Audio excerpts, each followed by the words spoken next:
الحمد لله رب العالمين والصلاة والسلام على سيد الأنبياء والمرسلين نبينا محمد وعلى آله وأصحابه أجمعين أما بعد أعوذ بالله السميع العليم من الشيطان الرجيم بسم الله الرحمن الرحيم يعتذرون إليكم إذا رجعتم إليهم وہ آپ کے سامنے عذر پیش کریں گے جب آپ ان کی طرف واپس لوٹیں گے۔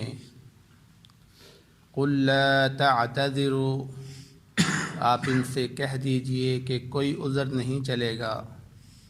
لن نؤمن لکم، ہم ہرگز نہیں یقین رکھتے تم پر۔ قد نبأنا اللہ من اخبارکم، تحقیق اللہ رب العزت نے تمہاری خبروں سے ہمیں آگاہ کر دیا ہے۔ وَسَيَرَى اللَّهُ عَمَلَكُمْ وَرَسُولُهُ، اور ان قریب اللہ رب العزت تمہارے اعمال کو دیکھیں گے اور اس کے رسول بھی۔ ثُمَّ تُرَدُّونَ إِلَىٰ عَالِمِ الْغَيْبِ وَالشَّهَادَةِ، پھر تم لٹا دیے جاؤ گے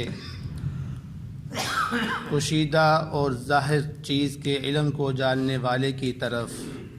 فَيُنَبِّئُكُم بِمَا كُنتُمْ تَعْمَلُونَ، پس وہ خبر دے گا تمہیں اس چیز کی جو تم عمل کرتے تھے۔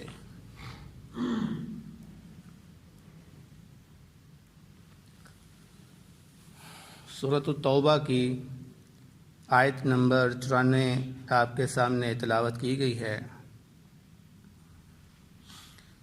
اس آیت مبارکہ میں اللہ رب العزت ان لوگوں کے حال کو بیان فرما رہے ہیں کہ جنہوں نے جہاد پر جانے سے پہلے نبی پاک صلی اللہ علیہ وسلم کے سامنے عذر پیش کیے، بہانے لگائے اور جہاد سے پیچھے رہ گئے۔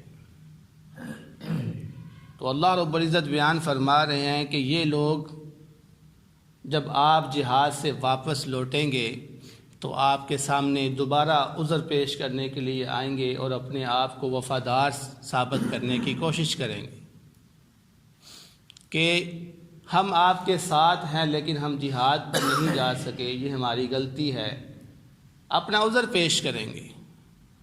تو اللہ رب العزت بیان فرما رہے ہیں کہ اے نبی صلی اللہ علیہ وسلم، آپ ان سے کہہ دیجئے کہ اب تمہارا کوئی عذر نہیں چلے گا، کیونکہ جب جہاد پہ جانے کا وقت تھا تب آپ لوگوں نے عذر پیش کیے تھے، ہم نے قبول کر لیے، لیکن اب معاملہ میرا نہیں ہے، اب معاملہ تو اللہ رب العزت کا ہے۔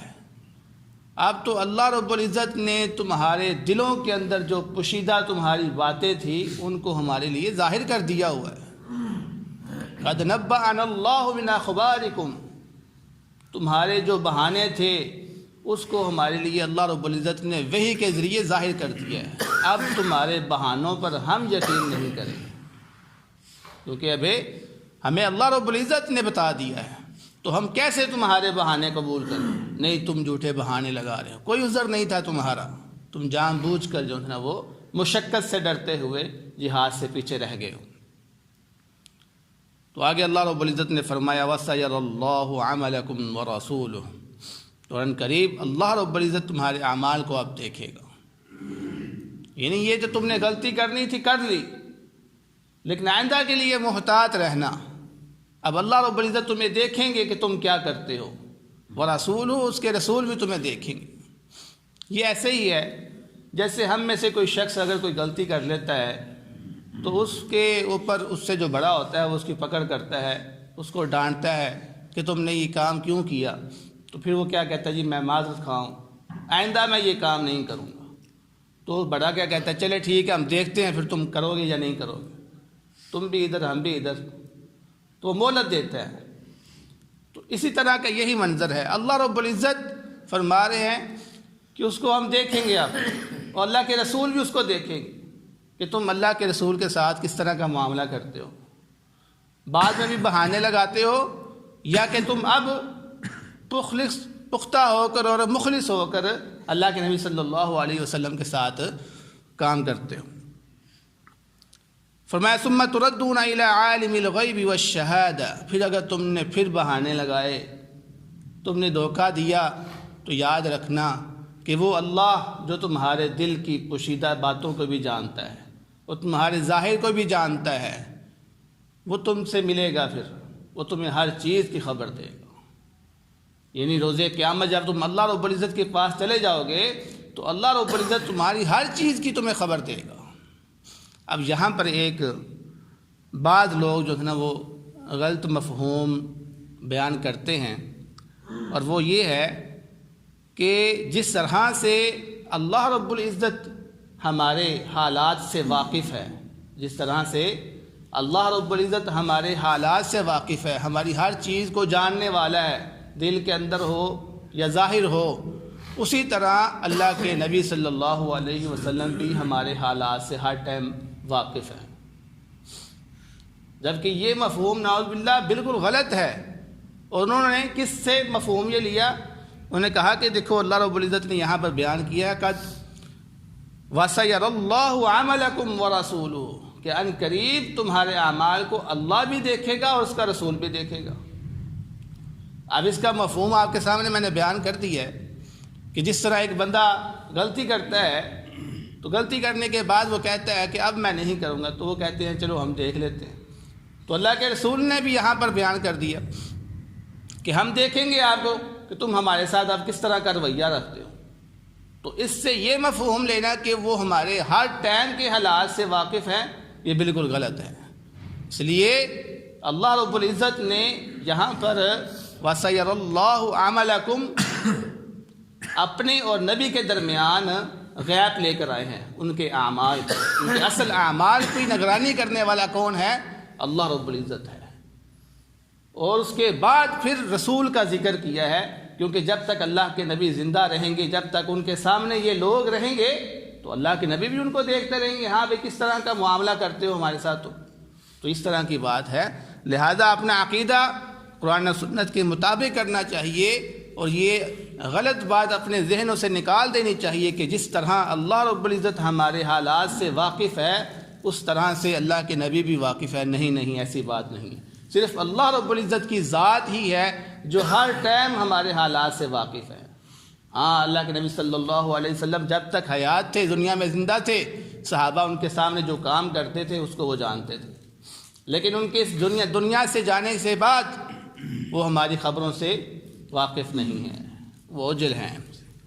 تو اللہ رب العزت نے فرمایا سَيَحْلِفُونَ بِاللَّهِ لَكُمْ، ان قریب وہ قسمیں اٹھائیں گے تمہارے ساتھ اللہ رب العزت کی، اِذَا انقلبتم إِلَيْهِمْ، جب تم ان کی طرف واپس لوٹو گے، لِتُعْرِضُوا عَنْهُمْ، تاکہ آپ ان سے اعراض کریں، فَأَعْرِضُوا عَنْهُمْ، بس آپ ان سے اعراض ہی کریں، إِنَّهُمْ رِجْسٌ، کیونکہ وہ ناپاک ہیں، وَمَأْوَاهُمْ جَهَنَّمْ، اور ان کا ٹھکانہ جہنم ہے، جَزَاءً بِمَا كَانُوا يَكْسِبُونَ، اور یہ جزا ہے اس چیز کی جو انہوں نے کمایا ہے۔